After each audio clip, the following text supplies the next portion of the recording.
खबर शामिल करते हैं सियालकोट से। हमारे नुमाइंदा खुसूसी सैयद अंसर अब्बास शाह की रिपोर्ट के मुताबिक आइए आपको ले चलते हैं जहां पर पाकिस्तान तहरीक इंसाफ के साबिका रहनुमा उस्मान डार की वालदा रेहाना डार उम्मीदवार बराए NA 71 चौधरी ताहिर सुल्तान एडवोकेट के हमरा मीडिया से गुफ्तगू कर रहे हैं। मैं जिथे भी अपनी कंप्लेंट जारी रखनी है, जिस घर भी मैं जानी हाँ, बाद चौथों लड़कियां नूं उठा लिता जाता है, मेरे वर्करां नूं किसी का दरवाज़ा तोड़ के जाते हैं, किसी के घर के शीशे तोड़ जाते हैं। 15 दिनों तो यह सिलसिला जारी सी ते बच्चे इतने 35 मेरे हाल या 50 के करीब उठा लिते गए ने। अज मैं खुद आई हाँ क्योंकि मैं साहिब औलाद हाँ। लोगों दी मावां मेरे को आके रो रही ने, बेमसूम बच्चियां नूं उठाया जा रहा है।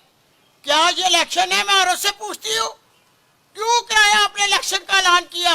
हर इंसान को राइट है शहरी को कि वो इलेक्शन लड़ भी सकते हैं, आजाद है हम। ये क्या हो रहा है? जिसे चाहते कुर्सी पे बिठा देते तो हमें मंजूर था। ये इलेक्शन नहीं, सिलेक्शन है।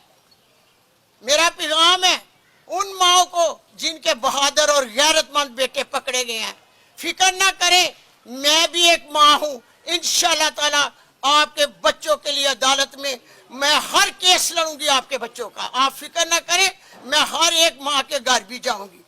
अल्लाह की लाठी बड़ी बेआवाज है, डर जाओ उस खुदा से।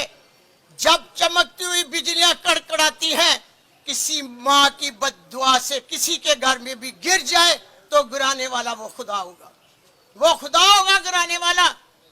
इतना जुल्म बढ़ गया कि लोग तंग पै गए इस जुल्म से। खत्म करो इस जुल्म को। औरतों पर हाथ उठाते हो, शर्म नहीं आती आपको? माँ के पाँव में जन्नत रखी नबी पाक सल्लल्लाहु अलैहि वसल्लम ने, अवलीन दर्जा दिया।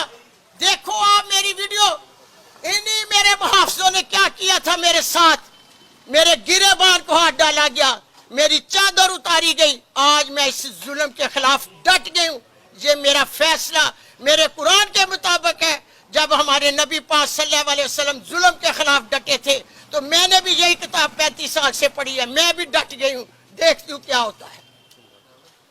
अच्छा, इसमें